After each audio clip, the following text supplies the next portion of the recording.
Hey Dad, what's today's daily crypto news? Well, today's crypto news will be XRP heavy. There's a few bullet points happening. There's some action next week on the SEC versus Ripple case. It looks like the judge may draft an opinion on whether or not the Hinman emails must be shown.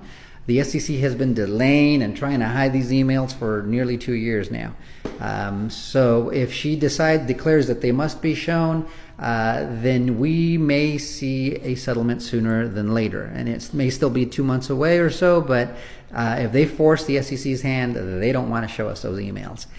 So I think we may see a settlement sooner than expected. Another note is that the SEC is bringing in an expert on the SEC's behalf to explain to the court what us XRP holders were thinking when we bought XRP.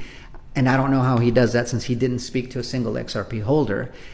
So that's not much of an expert now, is it?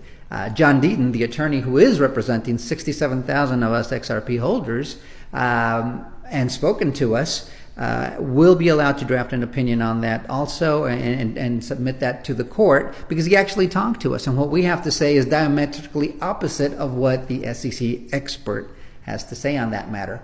Another point is EWT Token is partnering with Ripple and the XRP Foundation to create more awareness about carbon neutral blockchains. That's a big deal because, as you know, being green it's a little bit of a political thing, but it's becoming more and more of an investment thing. So take a look at EWT and see if that's a project you might be interested in. Also, the 43rd Treasurer of the United States, Rosie Rios, $1.8 trillion of our money has her signature on it. She's a former treasurer, and now she's a Ripple board member. She was recently quoted as saying that cryptocurrency is the next great investment frontier for the masses. That's pretty big. That's something of note. But I thought you might want to know a former treasurer is now a Ripple board member. Also, Michael Barr, a former Treasury employee, is being nominated to be the Fed's top cop, and he is crypto friendly, so that's another big positive bullet point. Now, I wanted to ask all of you, if you want to hear more about other cryptocurrencies or blockchains, put in the comments your top 3, and we'll take a look at them, see which ones are the most popular. We'll talk about them a little bit and let you know whether or not we're invested in them.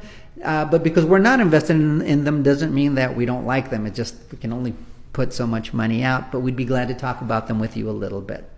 Alrighty, and we have a new dog today. So Angus, what do you have to say about that?